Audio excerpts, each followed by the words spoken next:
Rantang gulai itu datang dengan senyum manis mertuaku, tapi aku tahu isinya maut. Esoknya saat dia bertanya penuh harap apakah aku memakannya, aku menjawab polos bahwa suamiku dan selingkuhannya yang menghabiskannya sampai licin. Wajahnya pucat lalu rubuh. Senjata makan tuan dimulai. Sebelum ceritanya dimulai, silakan tulis di kolom komentar dari daerah mana saja teman-teman yang menonton cerita ini dan dengar cerita sambil aktivitas apa, nyapu, ngepel, tiduran, rebahan atau apa. Yuk, kita simak ceritanya. Suasana, ruang tamu rumah itu terasa begitu mencekam, meskipun matahari pagi bersinar cukup cerah di luar sana. Kirana duduk di sofa tunggal dengan kaki menyilang. Matanya menatap nanar ke arah pintu depan yang baru saja diketuk dengan tidak sabaran. Dia tahu siapa yang datang. Irama ketukan yang kasar dan penuh tuntutan itu hanya milik satu orang, yaitu Ibu Widya, mertuanya sendiri. Kirana menarik napas panjang, merapikan daster batiknya yang sederhana, lalu mengubah ekspresi wajahnya yang tadinya dingin menjadi wajah lugu, sedikit takut dan penurut yang selama ini dia tampilkan di depan keluarga suaminya. Kirana berjalan perlahan menuju pintu, membiarkan ketukan itu berbunyi sekali lagi sebelum tangannya memutar kunci. Begitu pintu terbuka, sosok Ibu Widya berdiri di sana dengan dagu terangkat tinggi. Wanita paruhbaya itu mengenakan kebaya mencolok dengan perhiasan emas yang bergemerincing di pergelangan tangannya. Kontras sekali dengan penampilan Kirana yang polos tanpa riasan. Namun ada yang aneh dari sorot mata Ibu Widya pagi ini. Matanya bergerak liar, meneliti wajah Kirana dari ujung rambut sampai ujung kaki seolah sedang mencari tanda-tanda kesakitan atau kelemahan. Senyum yang tersungging di bibir merah menyala itu bukan senyum kerinduan seorang ibu kepada menantunya, melainkan senyum antisipasi yang mengerikan. Tanpa permisi, Ibu Widya melangkah masuk, menggeser tubuh Kirana dengan bahunya. Seolah menantu itu hanyalah gumpalan debu yang menghalangi jalan.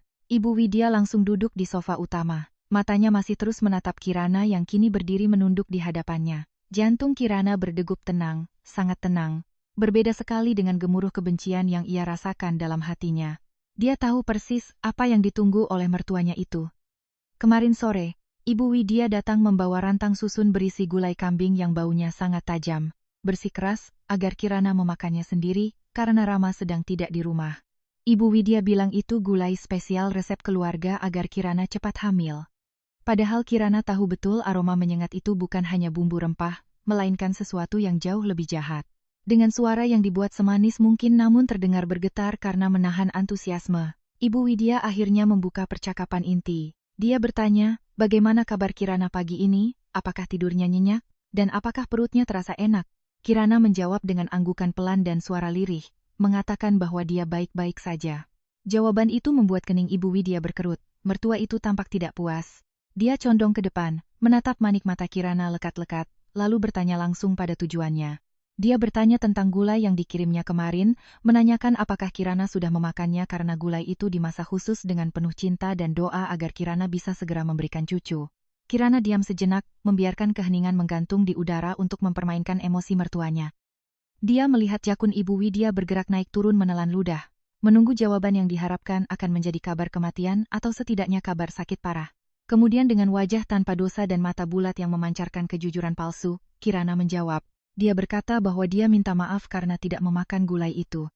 Dia beralasan bahwa saat dia membuka rantangnya, baunya sedikit aneh dan dia sedang tidak selera makan daging kambing karena takut kolesterolnya naik. Wajah Ibu Widya seketika berubah menjadi campuran antara kecewa dan marah. Dia hendak membentak Kirana karena menolak pemberiannya, tapi kalimat Kirana selanjutnya membekukan darah di sekujur tubuh wanita tua itu. Kirana melanjutkan ceritanya dengan nada riang yang dibuat-buat. Dia bercerita bahwa kebetulan sekali kemarin sore Mas Rama pulang sebentar ke rumah untuk mengambil berkas. Rama melihat gulai itu dan berkata dia sangat lapar. Karena Kirana ingin menjadi istri yang berbakti dan tidak ingin membuang makanan pemberian ibu, Kirana memanaskan gulai itu dan memberikannya kepada Rama. Mata Ibu Widya membelalak lebar, pupilnya mengecil drastis, mulutnya terbuka sedikit, tapi tidak ada suara yang keluar. Kirana yang menikmati setiap detik perubahan ekspresi itu menambahkan bumbu penyedap pada ceritanya. Dia bilang Rama tidak memakannya sendirian. Rama bilang dia akan membawa gulai itu ke apartemen Jessica, wanita yang selama ini diakui Rama sebagai rekan kerja, tapi sebenarnya adalah istri simpanan yang direstui oleh Ibu Widya sendiri. Kirana bercerita dengan polos bahwa Rama meneleponnya malam tadi. Bilang kalau dia dan Jessica makan gulai itu dengan sangat lahap sampai kuahnya pun tidak tersisa sedikit pun karena rasanya sangat nikmat. Detik itu juga waktu seolah berhenti bagi Ibu Widya. Wajah yang tadinya merah karena bedak tebal itu kini berubah menjadi putih pucat seperti kertas. Keringat dingin sebesar biji jagung mulai bermunculan di dahinya. Tangannya yang penuh cincin emas mulai gemetar hebat. Mencengkeram lengan sofa dengan kekuatan putus asa. Dalam kepalanya skenario mengerikan berputar cepat. Racun tikus dosis tinggi yang dia campurkan ke dalam kuah gulai itu. Racun yang seharusnya membunuh Kirana perlahan-lahan agar terlihat seperti sakit mendadak. Kini justru masuk ke dalam tubuh anak laki-laki kesayangannya dan wanita yang dia gadang-gadang sebagai menantu idaman pembawa harta. Ibu Widya membayangkan Rama dan Jessica meregang nyawa dengan mulut berbusa di apar. Napas Ibu Widya mulai tersengal-sengal, pendek dan cepat. Dia mencoba berdiri, mungkin ingin berteriak atau berlari menyelamatkan anaknya, tapi kakinya tidak bertenaga. Dia hanya bisa menunjuk Kirana dengan jari telunjuk yang bergetar hebat. Mulutnya komat kamit tanpa suara yang jelas, hanya erangan tertahan yang keluar dari tenggorokannya. Kirana masih berdiri di sana, memandang dengan ekspresi bingung yang dibuat-buat, bertanya, "Apakah ibu baik-baik saja? Kenapa wajah ibu pucat sekali?" Pertanyaan itu terdengar seperti ejekan halus di telinga Ibu Widya, yang berdengung kencang. Sesaat kemudian, tubuh Ibu Widya menegang kaku. Matanya mendelik ke atas hingga hanya terlihat bagian putihnya saja. Tubuhnya kejang-kejang hebat di atas sofa, membuat meja tamu bergetar karena hentakan kakinya. Mulutnya mulai mengeluarkan buih tipis, persis seperti apa yang dia bayangkan terjadi pada Rama. Kirana tidak langsung bergerak. Dia mematung selama beberapa detik, menatap mertuanya yang sedang dihantam karma instan dengan tatapan dingin yang tak tersentuh belas kasih. Dalam hati, Kirana tersenyum puas. Dia tahu serangan jantung atau stroke ringan akibat syok berat sedang menghajar tubuh tua itu. Barulah ketika tubuh Ibu Widya melosoh lemas dan pingsan tak sadarkan diri, Kirana mulai berakting panik. Dia berteriak memanggil tetangga, berlari keluar rumah dengan wajah yang dibanjiri air mata buatan. Dia menjerit histeris mengatakan bahwa mertuanya tiba-tiba pingsan. Tetangga berdatangan, ambulans dipanggil dan keributan terjadi di halaman rumah. Saat para petugas medis menggotong tubuh Ibu Widya ke dalam ambulans, Kirana ikut naik dengan wajah sembab. Namun di balik sapu tangan yang menutupi separuh wajahnya, bibir Kirana menyunggingkan senyum tipis yang sangat mengerikan. Rencana balas dendamnya baru saja dimulai dan babak pertama dimenangkan dengan telak tanpa dia harus mengotori tangannya sendiri. Lorong rumah sakit terasa dingin dan berbau obat-obatan yang menyengat. Namun, Kirana duduk di kursi tunggu dengan punggung tegak, mengabaikan hiruk-pikuk perawat yang berlalu lalang. Pikirannya melayang mundur, menembus lorong waktu ke masa 1 tahun yang lalu. Masa di mana dia masih menjadi wanita yang buta oleh cinta dan percaya bahwa pernikahan adalah pelabuhan terakhir yang damai. Saat itu dia tidak menyangka bahwa dia sedang menyerahkan lehernya sendiri ke dalam jerat keluarga parasit yang kelaparan. Kirana mengingat awal mula petaka ini, sebuah kebohongan yang dirajut begitu rapi oleh Rama. Pria yang dulu dia anggap sebagai pangeran. Namun ternyata hanyalah seorang aktor watak yang ulung. Dulu Rama datang melamar Kirana dengan tampilan meyakinkan. Dia mengaku sebagai kontraktor sukses yang sedang merintis proyek besar di luar pulau. Penampilannya selalu rapi dengan kemeja licin, dan mobil yang belakangan Kirana tahu itu adalah mobil rental harian. Rama tahu betul bahwa Kirana adalah anak tunggal yang ditinggal mati orang tuanya, seorang gadis yang memiliki aset tanah warisan cukup luas di pinggiran kota. Rama dan ibunya, Ibu Widya melihat Kirana bukan sebagai pasangan hidup, melainkan sebagai brankas berjalan yang kuncinya mudah dibobol dengan kata-kata manis. Mereka mengira Kirana adalah gadis desa yang lugu dan bodoh soal keuangan. Setelah pernikahan terjadi, topeng Rama perlahan mulai retak. Bulan pertama dia beralasan proyeknya ditunda karena masalah perizinan. Bulan kedua, dia bilang ditipu rekan bisnis dan butuh modal talangan. Kirana yang saat itu masih sangat mempercayai suaminya, memberikan sebagian tabungannya. Namun, uang itu tidak pernah menjadi modal usaha. Kirana menemukannya lewat struk-struk yang tertinggal di saku celana Rama saat mencuci pakaian. Uang itu habis di meja judi online dan tempat hiburan malam. Ketika Kirana bertanya, Rama akan meledak marah memaki Kirana sebagai istri yang tidak mendukung suami, istri yang perhitungan dan tidak tahu berterima kasih. Penderitaan Kirana semakin lengkap dengan campur tangan Ibu Widya. Mertuanya itu tidak pernah membiarkan Kirana hidup tenang sehariun. Setiap kali berkunjung selalu ada saja cacat yang dia temukan. Masakan Kirana dibilang hambar, rumah dibilang kurang bersih, dan yang paling menyakitkan adalah hinaan tentang rahim Kirana. Ibu Widya sering menyindir di depan kerabat bahwa Kirana adalah lahan tandus yang tidak bisa memberikan keturunan. Padahal Ramalah yang jarang menyentuh Kirana dan menolak memeriksakan diri ke dokter. Kirana menelan semua hinaan itu bulat-bulat, mencoba menjadi istri salehah yang sabar, berharap suatu hari hati suami dan mertuanya akan luluh. Namun titik balik kehancuran hati Kirana terjadi 6 bulan lalu. Saat itu, Rama mulai sering pulang larut atau bahkan tidak pulang sama sekali dengan alasan lembur di lokasi proyek. Sampai suatu hari, Rama membawa seorang wanita ke rumah. Wanita itu bernama Jessica. Rama memperkenalkannya sebagai sekretaris baru yang membantunya mengurus administrasi proyek. Jessica tampil modis dengan tas yang terlihat mahal dan gaya bicara yang manja. Yang membuat hati Kirana hancur bukanlah kedatangan Jessica, melainkan sambutan Ibu Widya. Mertuanya itu menyambut Jessica dengan pelukan hangat. Seolah Jessica adalah menantu yang sebenarnya. Di depan mata Kirana, Ibu Widya memuji-muji Jessica. Dia membandingkan kulit Jessica yang putih mulus dengan kulit Kirana yang sawo matang. Dia memuji Jessica yang terlihat berkelas dan anak orang kaya. Berbeda dengan Kirana yang dibilang kampungan hanya karena Kirana suka memakai duster di rumah. Kirana diperlakukan seperti pembantu di rumahnya sendiri. Disuruh membuatkan minum dan menyiapkan makan siang untuk Rama. Ibu Widya dan Jessica yang duduk tertawa-tawa di ruang tamu. Mereka bicara tentang bisnis fiktif, tentang rencana liburan ke Bali, dan tentang masa depan yang cerah. Seolah Kirana tidak ada di sana. Yang tidak mereka ketahui adalah Kirana tidak semiskin dan sebodoh yang mereka kira. Rumah yang mereka tempati yang Rama kira adalah rumah kontrakan yang dibayar Rama. Padahal uangnya dari Kirana juga. Sebenarnya sudah dibeli lunas oleh Kirana menggunakan uang warisan ayahnya jauh sebelum menikah. Namun sertifikatnya aman tersimpan di deposit box bank bukan di lemari rumah. Kirana juga sebenarnya pemilik saham mayoritas di sebuah perusahaan tekstil yang dikelola oleh orang kepercayaannya, paman dari pihak ibunya. Kirana sengaja menyembunyikan identitas aslinya untuk mencari laki-laki yang tulus mencintainya apa adanya. Bukan karena hartanya. Sayangnya dia mendapatkan Rama. Suatu malam Kirana pura-pura tidur ketika Rama sedang menelepon di balkon kamar. Suara Rama terdengar jelas di tengah kesunyian malam. Rama sedang berbicara dengan Jessica dengan nada mesra yang menjijikan. "Sabar ya, sayang," kata Rama saat itu. Si bodoh itu masih punya satu tanah lagi yang belum dijual. Begitu dia jual tanah itu buat bayar utang judiku yang kubilang utang proyek, kita sikat uangnya terus aku cerai dia.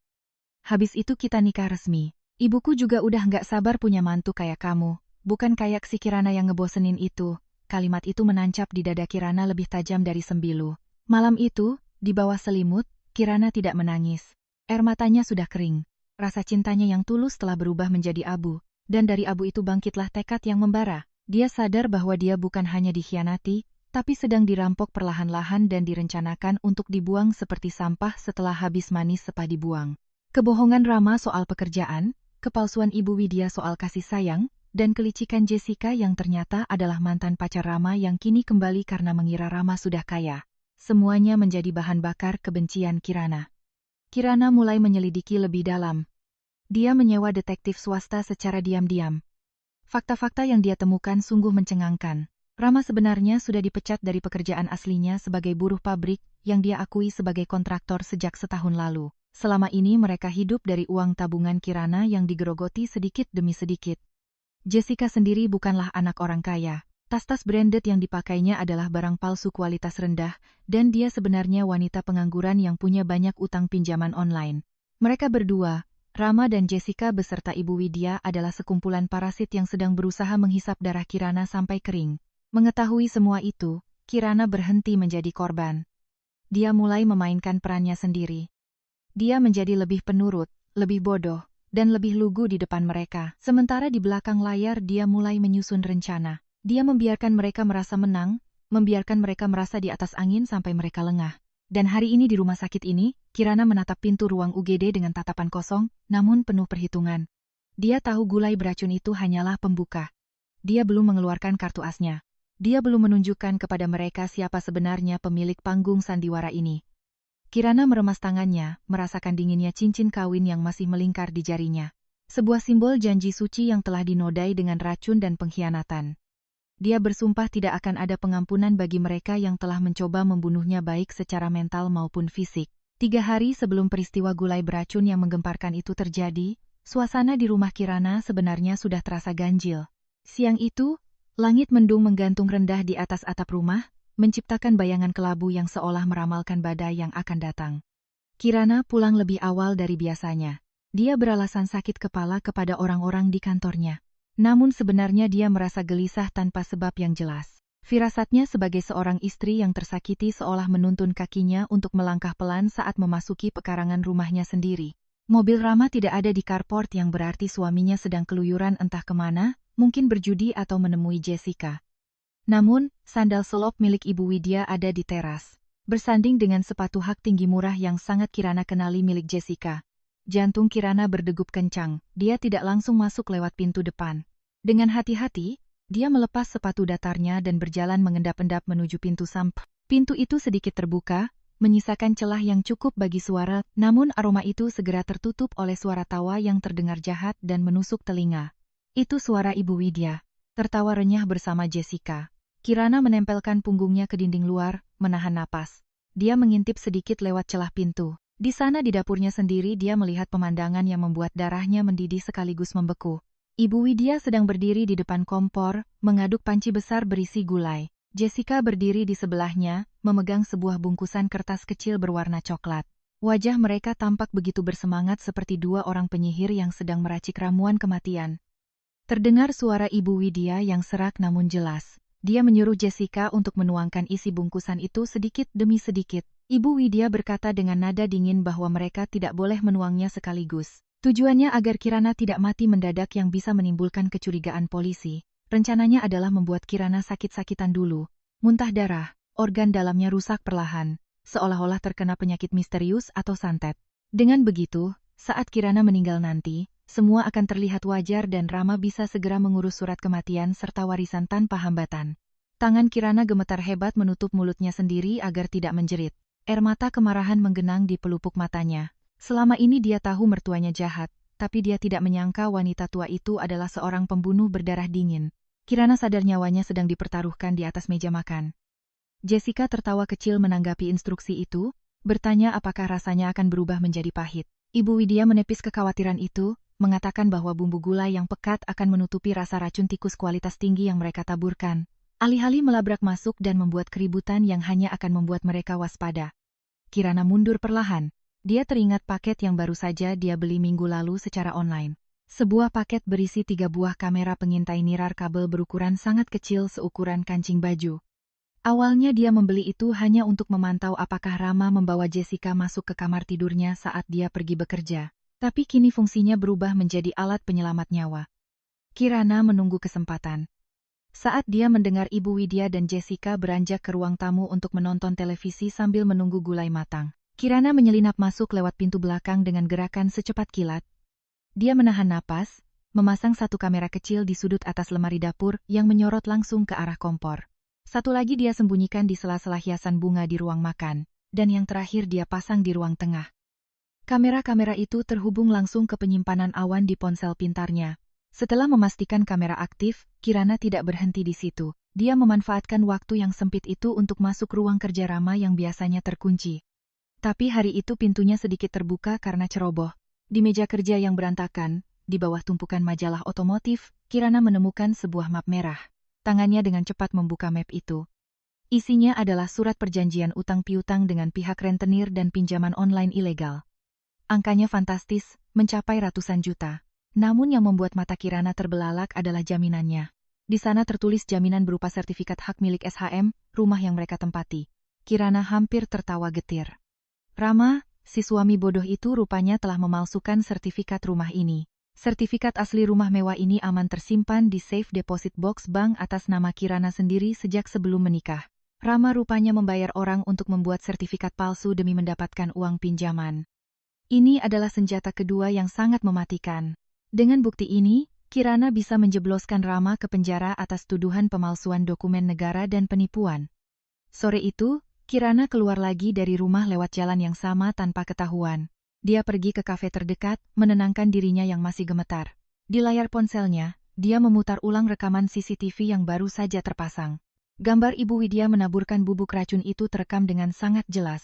Bahkan audio percakapan busuk mereka terdengar jernih.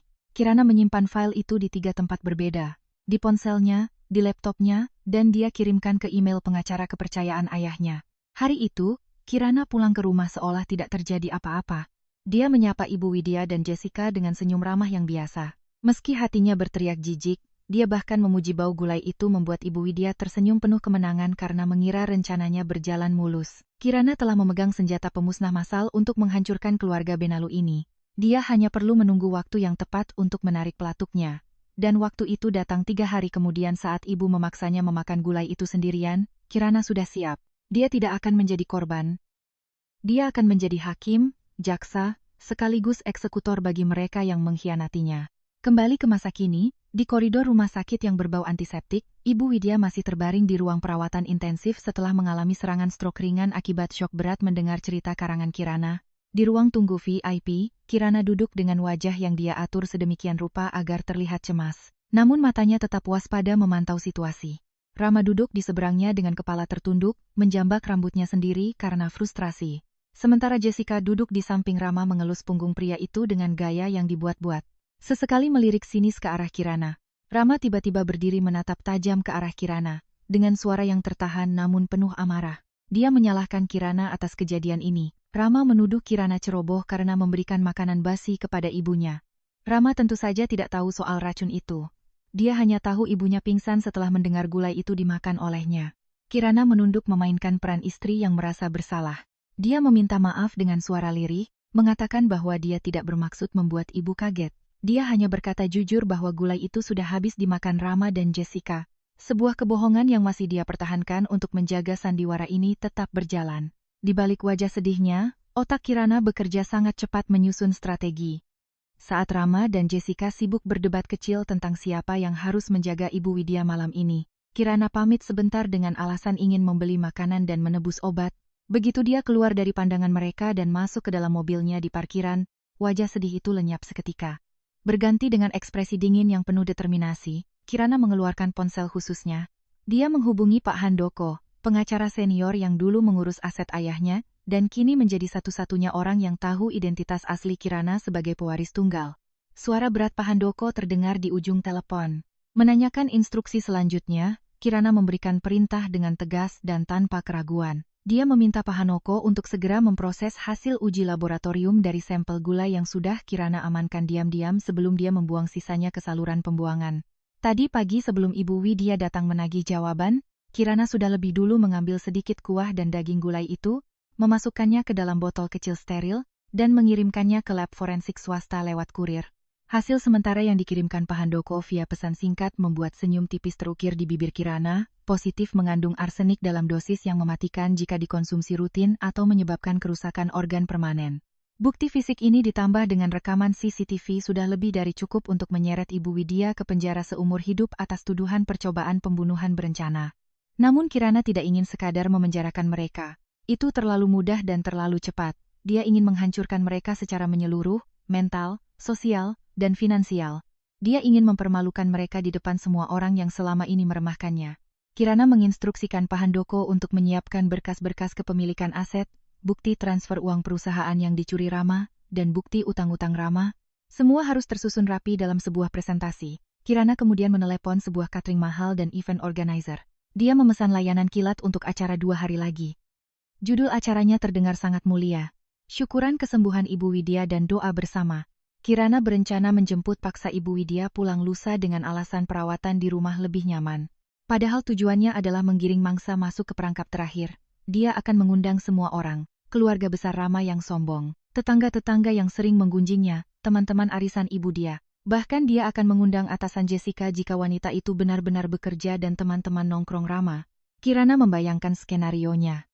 Sebuah pesta yang meriah, makanan yang lezat, dan di puncak acara dia akan memutar video kenangan yang sebenarnya adalah rekaman kejahatan mereka. Itu akan menjadi panggung eksekusi publik yang sempurna. Kirana ingin melihat wajah angkuh mereka runtuh saat topeng mereka ditarik paksa di depan ratusan mata. Setelah semua instruksi tersampaikan, Kirana kembali ke kamar rawat inap dengan membawa bungkusan nasi padang untuk Rama dan Jessica. Dia menyerahkan makanan itu dengan senyum tulus yang mengerikan. "Makanlah, Mas, Mbak Jessica. Kalian butuh tenaga untuk menjaga ibu," ucap Kirana lembut. Rama menerimanya dengan kasar tanpa ucapan terima kasih, sementara Jessica menatap curiga, namun akhirnya memakannya juga karena lapar. Kirana memandang mereka makan dengan tatapan seorang predator yang sedang menggemukkan mangsanya sebelum disembelih. Malam itu, Kirana duduk di samping ranjang Ibu Widya yang masih terpejam namun gelisah dalam tidurnya. Kirana mendekatkan wajahnya ke telinga mertuanya, berbisik sangat pelan sehingga tidak terdengar oleh Rama yang tertidur di sofa. "Cepat sembuh ya, Bu. Aku sudah siapkan pesta besar untuk Ibu di rumah. Semua orang akan tahu betapa hebatnya Ibu meramu bumbu." Jari tangan Ibu Widya berkedut sedikit. Tanda bahwa alam bawah sadarnya mendengar ancaman itu. Kirana menegakkan tubuhnya kembali, merapikan selimut mertuanya dengan kasih sayang palsu. Rencana balas dendam ini sudah matang sepenuhnya. Tidak ada jalan kembali. Senjata sudah dikokang, bukti sudah di tangan, dan panggung sandiwara sudah disiapkan. Tinggal menunggu tirai dibuka untuk babak terakhir yang berdarah. Kirana merasa adrenalin membanjiri tubuhnya.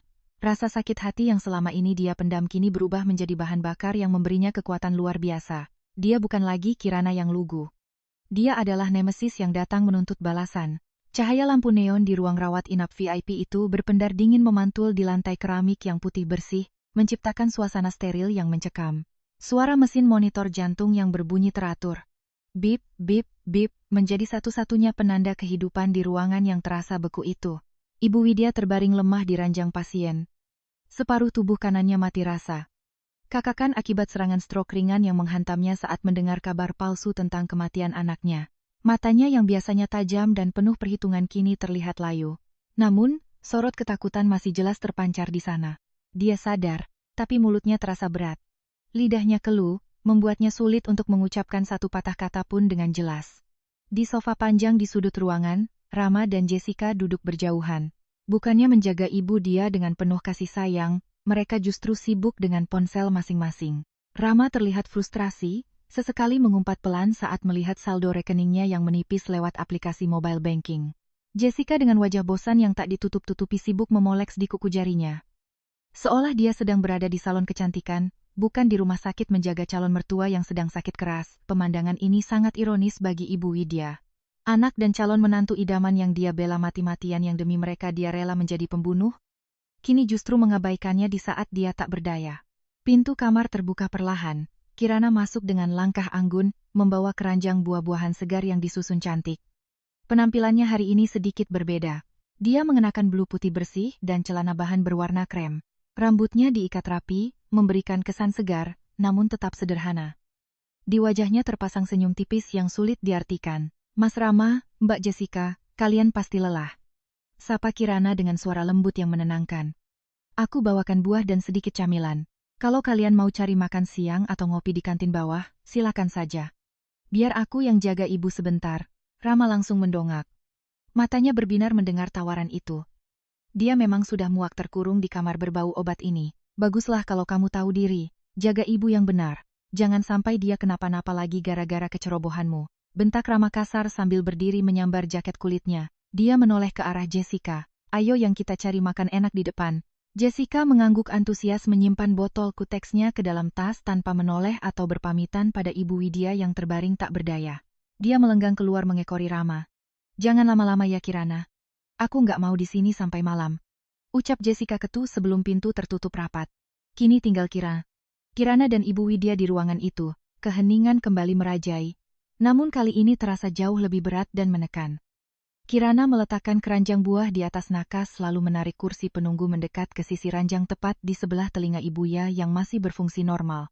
Dia duduk dengan tenang menatap wajah mertuanya lekat-lekat. Tidak ada lagi ekspresi takut atau lugu di wajah Kirana. Tatapannya dingin, tajam, dan menusuk seperti mata pisau bedah yang siap menguliti kebenaran. Ibu Widya mencoba berbicara, bibirnya bergerak-gerak gemetar, mengeluarkan suara erangan yang tidak jelas. Hahaha. Kirana tersenyum, tapi senyum itu tidak mencapai matanya. Dia mencondongkan tubuhnya ke depan, mendekatkan bibirnya ke telinga ibu. Widya, ibu, mau tanya soal Rama? Ibu kaget ya? Melihat Rama masih hidup sehat walafiat, tidak keracunan, tidak mulut berbusa seperti yang ibu bayangkan. Mata Ibu Widya membelalak, jantungnya mulai berdegup lebih kencang. Bip bip bip, irama monitor mulai berubah sedikit lebih cepat. Kirana melanjutkan bisikannya dengan nada yang sangat santai. Seolah sedang menceritakan dongeng tidur. Ibu tahu gulai kambing yang ibu masak dengan bumbu rahasia itu sebenarnya tidak pernah dimakan oleh siapapun. Aku berbohong, Bu. Waktu ibu datang dan bertanya, aku langsung tahu ibu mengharapkan kabar kematianku. Jadi, aku kasih ibu kejutan kecil. Aku bilang Rama yang memakannya. Dan bom, ibu langsung pingsan ketakutan. Air mata mulai menggenang di sudut mata Ibu Widya. Dia ingin berteriak, ingin memanggil perawat, tapi tubuhnya mengkhianatinya. Dia terperangkap dalam penjara dagingnya sendiri. Dipaksa mendengarkan pengakuan dosa dari wanita yang selama ini dia anggap bodoh. Kenapa aku tidak memakannya? Kirana mengambil jeda sejenak. Tangannya terulur merapikan anak rambut Ibu Widya yang berantakan dengan gerakan yang terlampau lembut, kontras dengan kalimatnya, karena aku melihat ibu. 3 hari lalu aku pulang cepat. Aku ada di balik pintu dapur saat ibu dan Jessica menaburkan racun tikus itu ke dalam panci. Aku dengar semuanya. Bu, rencana ibu biar aku mati pelan-pelan, biar organku rusak, biar Rama bisa menguasai hartaku. Napas Ibu Widya mulai tersengal. Bunyi monitor semakin cepat. Bip bip bip bip. Rasa panik yang luar biasa menjalar dari dada ke seluruh tubuhnya. Rahasianya terbongkar. Menantunya tahu semuanya, dan ibu tahu apa yang paling menarik. Kirana mengeluarkan ponselnya memutar sebuah video pendek tanpa suara. Namun layarnya diarahkan tepat ke wajah Ibu Widya. Di layar itu terlihat jelas rekaman CCTV kualitas tinggi. Tangan Ibu Widya yang keriput sedang menuangkan bubuk dari bungkusan coklat ke dalam panci gulai. Sementara Jessica tertawa di sampingnya. Aku punya rekamannya, Bu. Jelas sekali. Dan gulai itu tidak aku buang. Sampelnya sudah ada di laboratorium forensik. Hasilnya positif. Arsenik dosis tinggi. Polisi hanya menunggu laporanku. Tapi tenang saja, aku belum lapor polisi sekarang. Aku ingin ibu sembuh dulu. Aku ingin ibu hadir di pesta syukuran yang sudah kusiapkan di rumah lusa nanti. Pesta penyambutan untuk ibu mertua tersayang. Di sana di depan semua tetangga dan keluarga besar yang ibu banggakan. Kita akan nonton video ini sama-sama. Tubuh Ibu Widya mengejang hebat. Matanya melotot seolah hendak keluar dari rongganya. Ketakutan akan penjara, rasa malu yang tak terbayangkan, dan kesadaran bahwa dia telah kalah telak dari Kirana menghantam mentalnya sekaligus. Tekanan darahnya melonjak drastis. Monitor jantung mulai berbunyi nyaring, memberikan peringatan bahaya. Italar monitor berbunyi panjang. Pintu kamar terbuka dengan kasar. Dokter dan 2 orang perawat berlarian masuk dengan wajah panik. Ada apa ini? Pasien kenapa? Teriak dokter sambil memeriksa kondisi Ibu Widya yang kejang-kejang. Kirana langsung berdiri mundur beberapa langkah dengan wajah yang berubah drastis menjadi penuh kekhawatiran dan air mata buatan. Dokter, tolong ibu. Saya nggak tahu dok. Saya cuma lagi pijat tangan ibu.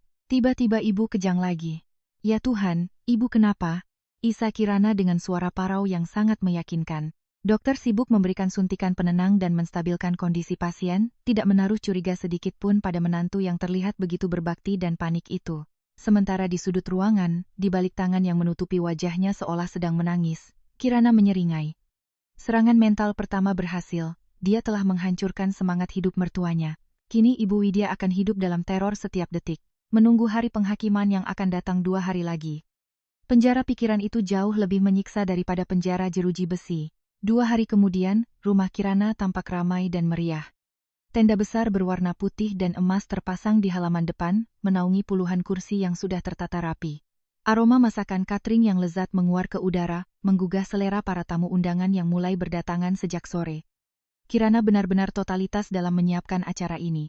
Dia mengundang semua orang, tetangga satu blok, keluarga besar dari pihak Rama yang selama ini sering merendahkannya, teman-teman arisan Ibu Widya yang bermulut pedas, bahkan beberapa rekan bisnis Rama yang sebenarnya teman judinya. Di teras rumah, Rama berdiri gagah dengan kemeja batik sutra yang baru dibelinya, tentu saja menggunakan kartu kredit tambahan yang tagihannya lari ke rekening Kirana. Di sebelahnya berdiri Jessica mengenakan gaun brokat ketat yang memamerkan lekuk tubuhnya. Tersenyum lebar menyambut tamu seolah dia adalah nyonya rumah. Mereka berdua tampak sangat percaya diri. Mereka mengira acara ini murni inisiatif Kirana sebagai bentuk permintaan maaf dan upaya mengambil hati keluarga suami. Mereka merasa menang. Mereka merasa Kirana akhirnya tunduk total.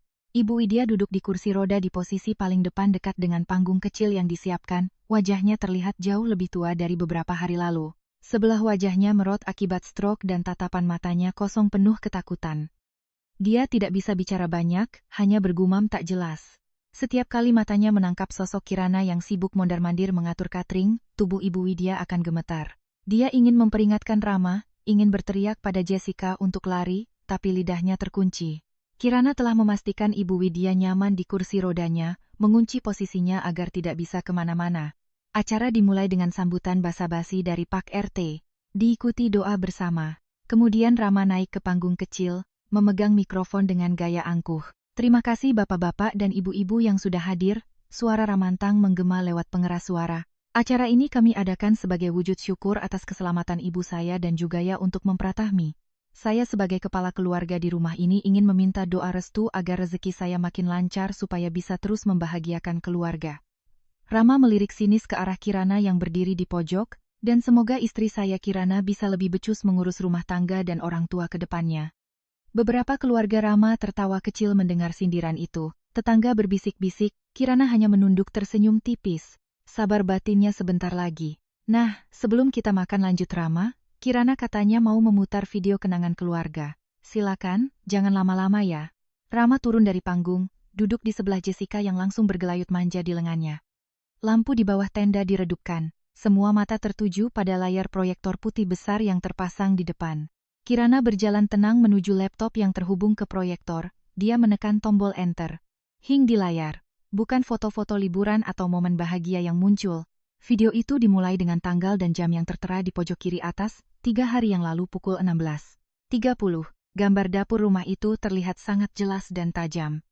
Semua tamu terdiam bingung. Di layar terlihat Ibu Widya dan Jessica sedang berdiri di depan kompor. Audio yang jernih mulai terdengar memenuhi halaman rumah. Tuang semua aja, Bu, nanti pahit enggak? Suara Jessica terdengar jelas dari speaker besar. Enggak, bumbunya pekat. Biar mampus pelan-pelan si Kirana. Biar organnya rusak, dikira sakit penyakit. Nanti kalau dia mati, Rama bisa nikah resmi sama kamu dan kita kuasai hartanya. Suara Ibu Widya terdengar dingin dan kejam. Suasana pesta yang tadinya riuh rendah seketika berubah menjadi senyap. Senyap yang mencekam. Sendok garpu yang berdenting berhenti total. Mulut para tamu ternganga. Di kursi roda, Ibu Widya memejamkan mata rapat-rapat. Air mata meleleh membasahi pipinya yang kempot. Rama terlonjak dari kursinya. Wajahnya pucat pasi. Apa-apaan ini? Matikan. Matikan. Teriaknya panik mencoba lari ke arah proyektor. Tapi 2 orang berbadan tegap. Satpam sewaan Kirana langsung menghadang langkah Rama. Rama didorong hingga jatuh kembali ke kursinya. Video berganti. Slide berikutnya muncul. Slide 2. Bukti kepemilikan rumah terpampang scan besar sertifikat hak milik SHM. Rumah mewah itu. Di sana tertulis jelas nama pemilik Kirana Larasati. Di sebelahnya ada foto surat utang pinjaman online atas nama Rama yang menjaminkan sertifikat palsu. Ada tulisan besar berwarna merah di bawahnya. Rama tinggal di rumah istrinya, tapi mengaku pemilik dan menggadaikannya dengan dokumen palsu. Suara bisik-bisik tetangga mulai berubah menjadi cemoohan keras. Ya ampun, jadi selama ini dia numpang. Gila, sertifikat palsu itu. Ibunya mau ngeracun mantu. Jessica mencoba menyelinap pergi. Tapi Kirana mengambil mikrofon. Suaranya tenang, berwibawa, dan dingin. Berbeda 180 derajat dari Kirana yang mereka kenal. Tunggu dulu, Mbak Jessica. Jangan pergi, pertunjukannya belum selesai, ucap Kirana. Sorot lampu menyorot ke arah Jessica yang wajahnya sudah seperti mayat hidup. Slide 3. Bukti penggelapan latar belakang muncul bukti mutasi rekening. Uang perusahaan tekstil milik Kirana yang ditransfer diam-diam oleh Rama ke rekening Jessica. Lalu muncul foto mugshot, foto tahanan lama Jessica dengan tulisan mantan narapidana kasus penipuan arisan bodong tahun 2021. Kalian lihat Kirana berbicara lantang, menatap lurus ke arah tamu undangan yang kini memandang jijik ke arah keluarga bahagia itu. Selama ini saya diam. Saya pura-pura bodoh. Saya biarkan suami saya mengaku sebagai pengusaha sukses padahal pengangguran yang makan dari uang warisan ayah saya. Saya biarkan mertua saya menghina saya. Tapi ketika mereka mencoba membunuh saya dengan racun tikus. Maaf, saya harus melawan. Rama gemetar hebat. Dia menatap sekeliling. Tatapan tetangga yang dulu hormat padanya kini penuh kebencian. Keluarga besarnya menunduk malu, tak ada yang berani membelanya. Dia hancur. Citranya sebagai orang kaya dermawan hancur lebur dalam hitungan menit. Kirana dek, ini salah paham. Rama mencoba membela diri dengan suara gemetar, tapi terdengar sangat menyedihkan. Salah paham, potong Kirana tajam. Hasil lab gula itu positif arsenik. Mas, videonya ada. Motifnya jelas ingin menguasai harta. Tidak ada yang salah paham di sini. Tiba-tiba suara sirene mobil polisi terdengar mendekat, memecah ketegangan malam itu. Lampu rotator biru berkedip-kedip memantul di dinding tenda. Kirana telah memanggil polisi tepat waktu. Itu jemputan kalian sudah datang, kata Kirana sambil menunjuk ke gerbang. Rama jatuh berlutut, kakinya lemas. Jessica menangis histeris. Ibu Widya di kursi rodanya hanya bisa menatap kosong, menyadari bahwa sisa hidupnya akan dihabiskan di balik jeruji besi. Buah dari keserakahan yang tak berujung. Malam syukuran itu berubah menjadi malam penghakiman yang tak akan pernah mereka lupakan seumur hidup. Suasana pesta yang semula hangat oleh aroma makanan dan gelak tawa kini berubah drastis ladang pembantaian harga diri yang dingin dan mencekam. Udara malam yang berhembus di halaman rumah mewah itu terasa menusuk tulang, membawa serta ketegangan yang begitu pekat hingga rasanya bisa diiris dengan pisau. Lampu sorot proyektor masih menyala terang, menampilkan wajah Jessica dengan baju tahanan di masa lalu. Sebuah gambar yang menjadi stempel kehancuran bagi wanita yang selama ini berlagak sosialita itu. Para tamu undangan yang terdiri dari tetangga satu kompleks, kerabat jauh Rama dan teman-teman arisan Ibu Widya berdiri mematung di tempat mereka masing-masing.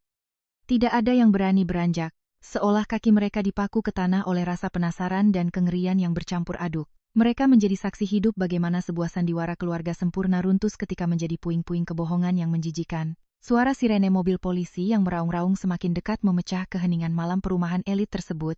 Cahaya rotator berwarna biru dan merah berputar-putar liar memantul di dinding tenda putih, menciptakan bayangan yang menari-nari mengerikan di wajah pucat pasirama Jessica dan Ibu Widya. 3 mobil patroli berhenti tepat di depan gerbang rumah yang terbuka lebar. Pintu mobil terbuka serentak dan keluarlah 6 orang petugas berseragam lengkap dengan wajah tegas yang tidak mengenal kompromi. Langkah kaki mereka yang berdebum di atas puffing block terdengar seperti dentang lonceng kematian bagi para antagonis di panggung sandiwara ini. Rama yang tadinya masih berusaha menyangkal dengan wajah merah padam kini merasakan kakinya berubah menjadi jeli. Lututnya gemetar hebat hingga ia harus berpegangan pada pinggiran meja prasmanan agar tidak ambruk ke tanah. Ia menatap nanar ke arah petugas yang berjalan mendekat. Dalam otaknya yang panik, ia berusaha mencari jalan keluar, mencari alibi, atau mencari seseorang yang bisa disalahkannya. Namun, bukti-bukti yang ditayangkan Kirana di layar lebar itu terlalu kuat, terlalu telanjang, dan terlalu menghancurkan, tidak ada celah untuk lari. Rama menoleh ke arah Kirana, berharap menemukan sisa-sisa cinta atau belas kasihan di mata istrinya itu. Namun yang ia temukan hanyalah tatapan sedingin es dari seorang wanita yang telah membunuh rasa ibanya sendiri. Seorang perwira polisi dengan pangkat inspektur 1 maju ke depan, membelah kerumunan tamu yang serta-merta menyisih memberikan jalan. Ia berhenti tepat di hadapan Rama yang sudah seperti tikus basah kuyup. Saudara Rama, tanya petugas itu dengan suara bariton yang berat dan mengintimidasi. Rama tidak mampu menjawab, lidahnya keluh. Hanya anggukan lemah yang bisa ia berikan. Atas laporan dari Ibu Kirana Larasati dan bukti-bukti awal yang kami terima, saudara kami tangkap atas dugaan tindak pidana penggelapan dana perusahaan, pemalsuan dokumen negara berupa sertifikat tanah, dan permufakatan jahat dalam percobaan pembunuhan berencana, ucap petugas itu lantang, sengaja agar seluruh tamu undangan mendengarnya. Suara klik dari borgol besi yang mengunci kedua pergelangan tangan Rama terdengar begitu nyaring di telinga semua orang. Rama mulai menangis, bukan tangisan penyesalan, melainkan tangisan ketakutan seorang pengecut yang tidak siap menghadapi konsekuensi perbuatannya. Pak, ini salah paham Pak, saya dijebak. Istri saya gila, dia memfitnah saya. Racau Rama histeris sambil meronta-ronta saat 2 petugas menggelandangnya. Jessica bilang sama mereka, "Jess, kita nggak salah." Jessica yang melihat Rama diseret seperti penjahat seketika kehilangan topeng manisnya.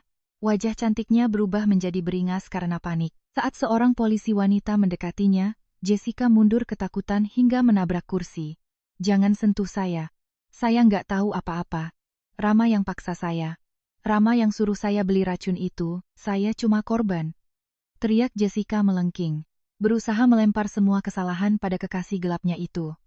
Pengkhianatan di antara para penjahat itu terjadi begitu cepat dan menjijikan, membuat para tetangga menggelengkan kepala dengan tatapan jijik. "Saudari Jessica, Anda juga kami amankan atas dugaan keterlibatan dalam percobaan pembunuhan dan penipuan identitas. Anda bisa menjelaskan semuanya di kantor polisi," ujar polisi wanita itu tegas, sambil mencengkeram lengan Jessica dan memasangkan borgol. Jessica menjerit-jerit, kakinya menendang-nendang udara, merusak tatanan gaun mahalnya yang kini tampak konyol. Sementara itu, proses penangkapan Ibu Widya menjadi tontonan yang paling tragis sekaligus memuaskan bagi Kirana. Wanita tua yang biasanya angkuh dan selalu mendongakkan kepala itu kini terperosok tak berdaya di kursi rodanya. Air liur menetes dari sudut bibirnya yang miring akibat stroke. Matanya bergerak liar penuh ketakutan saat melihat seragam polisi mendekat. Dia ingin berteriak, ingin memaki Kirana sebagai menantu durhaka, tapi suaranya hanya keluar sebagai erangan-erangan ganjil yang menyedihkan. Petugas medis kepolisian maju untuk memeriksa kondisinya sejenak sebelum memutuskan bahwa dia layak dibawa untuk penahanan di rumah sakit kepolisian. Ibu Widya ditetapkan sebagai tersangka utama dalam kasus percobaan pemberian racun arsenik, kata polisi kepada kerumunan. Saat kursi roda Ibu Widya didorong menuju ambulans polisi, dia berpapasan dengan Kirana. Untuk sesaat, waktu seolah melambat.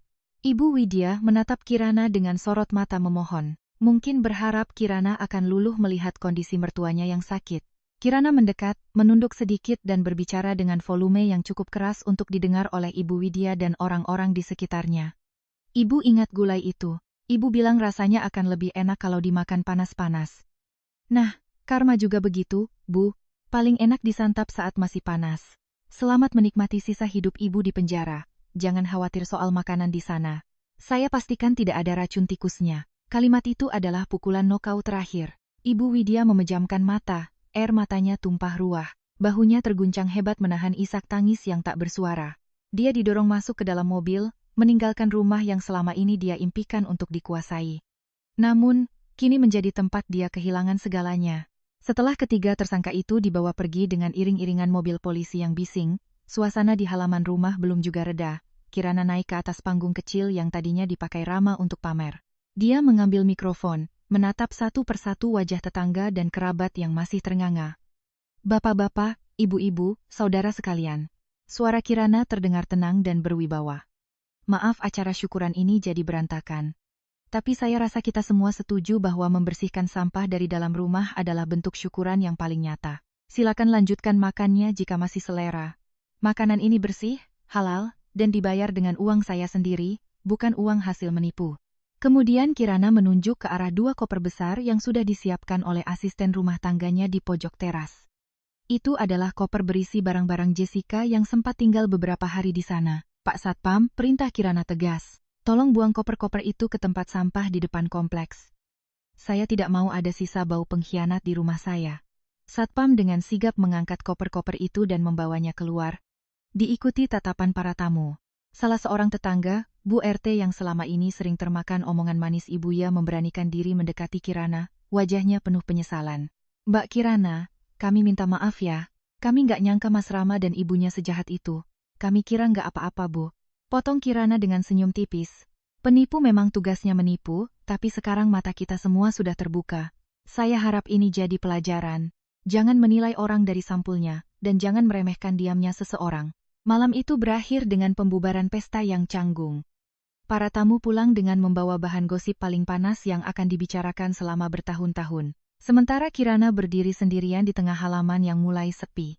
Lampu sorot proyektor sudah dimatikan, tenda-tenda mulai dibongkar. Dia menarik napas panjang, menghirup udara malam yang kini terasa jauh lebih segar tanpa keberadaan parasit-parasit itu. Bahunya yang selama setahun ini tegang menahan beban, akhirnya bisa rileks.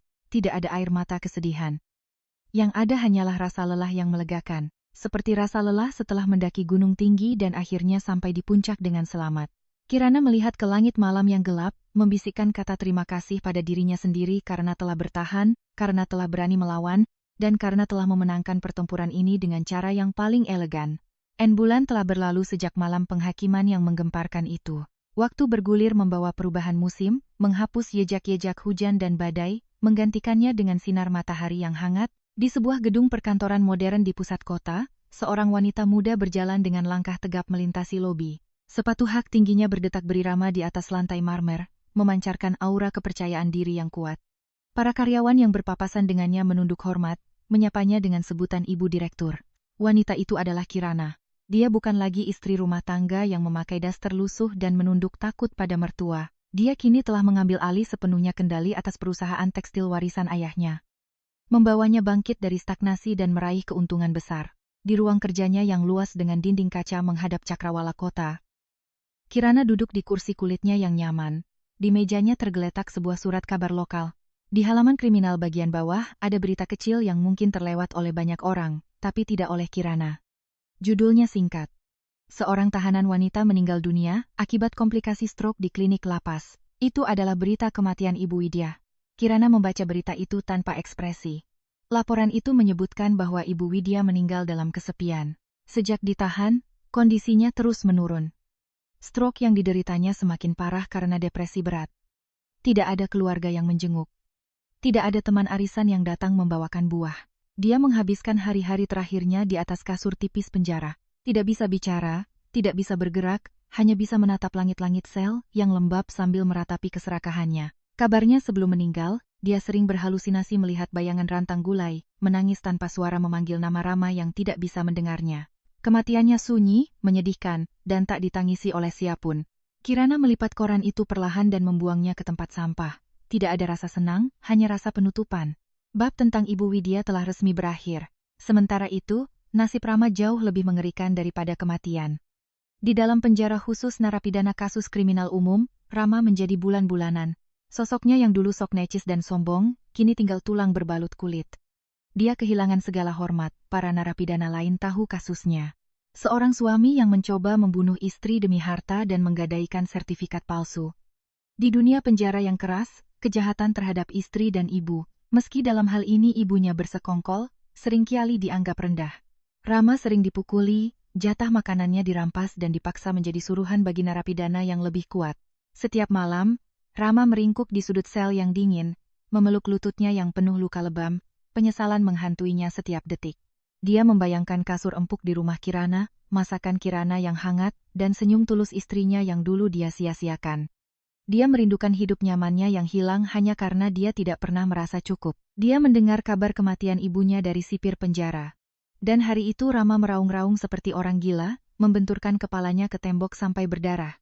Dia menyadari bahwa dialah penyebab kematian ibunya. Dialah yang menyeret ibunya ke dalam rencana busuk ini. Rasa bersalah itu menjadi penjara di dalam penjara, menyiksanya lebih kejam daripada sipir manapun. Lalu bagaimana dengan Jessica? Wanita ular itu bernasib tidak kalah buruk.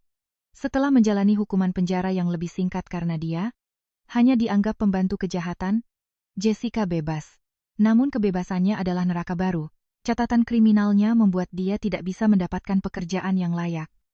Wajahnya yang sempat viral di media sosial sebagai pelakor racun membuatnya dikenali di mana-mana. Dia diusir dari kontrakan demi kontrakan. Teman-teman sosialitanya memblokir nomornya. Kini Jessica tinggal di sebuah kamar petak kumuh di pinggiran kota yang rawan banjir. Kecantikan yang dulu dia banggakan telah pudar oleh kerasnya hidup dan kurang gizi. Dia bekerja serabutan sebagai pencuci piring di warung tenda pinggir jalan dengan upah yang hanya cukup untuk makan sekali sehari. Setiap kali dia melihat mobil mewah lewat, hatinya perih mengingat dia hampir memiliki hidup itu, tapi bayangan Kirana yang melempar kopernya keluar pagar selalu muncul, mengingatkannya bahwa dia telah kalah telak. Dia hidup dalam ketakutan dikejar debt collector pinjaman online yang dulu dia pakai untuk gaya hidup palsunya. Hidupnya kini hanyalah tentang lari dan sembunyi. Kembali ke rumah mewah Kirana. Sore itu, sinar matahari keemasan menerobos masuk lewat jendela balkon. Rumah itu telah direnovasi. Kirana membuang semua perabotan lama yang pernah disentuh oleh Rama dan keluarganya. Dinding-dinding dicat ulang dengan warna cerah, memberikan nuansa baru yang segar dan positif. Tidak ada lagi jejak kenangan pahit di sana. Kirana sedang duduk santai di kursi rotan di balkon kamarnya, menikmati secangkir teh chamomile yang hangat. Dia baru saja selesai melakukan yoga. Tubuhnya terasa bugar, pikirannya jernih. Dia menatap taman belakang yang kini penuh dengan bunga-bunga bermekaran, hasil tangannya sendiri. Dia merasa damai, kedamaian yang mahal harganya. Namun, sepadan dengan perjuangannya, ponsel di meja kecil bergetar. Sebuah nama muncul di layar. Adit. Kirana tersenyum. Kali ini senyum yang benar-benar tulus dan mencapai matanya. Adit adalah rekan bisnis barunya. Seorang pria sederhana namun cerdas dan sangat menghormati wanita. Mereka baru berkenalan 3 bulan lalu dalam sebuah seminar bisnis dan Adit tidak tahu menahu tentang masa lalu Kirana. Namun dia memperlakukan Kirana dengan sangat baik tanpa tahu harta kekayaan Kirana. Adit menyukai Kirana karena kecerdasannya, bukan asetnya. Kirana mengangkat telepon itu. Halo, Adit. Sapanya lembut. Halo, Kirana. Maaf mengganggu sore-sore. Aku cuma mau tanya. Proposal proyek yang kita bahas kemarin sudah disetujui. Apa kamu ada waktu makan malam besok untuk merayakannya? Di tempat sederhana saja ada warung sate enak langgananku. Suara Adit terdengar antusias namun sopan. Kirana tertawa kecil. Ajakan makan di warung sate terdengar jutaan kali lebih menarik daripada makan malam mewah penuh kepalsuan bersama Rama dulu. Tentu, Dit. Aku suka sate. Jemput aku jam ya. Kirana menutup telepon dengan hati berbunga. Dia kembali menyesap tehnya. Membiarkan kehangatan menjalar ke seluruh tubuhnya. Dia teringat kembali pada rantang gulai beracun itu. Dulu dia berpikir itu adalah akhir dari hidupnya, tapi ternyata gulai itu adalah awal dari kebangkitannya. Tuhan menyelamatkannya dengan cara yang keras, memaksanya melihat kebenaran yang pahit agar dia bisa memuntahkan racun dalam hidupnya. Kini Kirana adalah wanita yang utuh. Dia kaya, dia kuat, dia merdeka. Dan yang paling penting, dia bahagia. Para penjahat itu telah membayar lunas utang karma mereka, dan Kirana telah menutup buku utang piutang itu selamanya. Dia meletakkan cangkir tehnya, berdiri, dan melangkah masuk ke dalam rumah. Masa depan yang cerah menantinya dan kali ini dia akan memegang kendali penuh atas cerita hidupnya sendiri.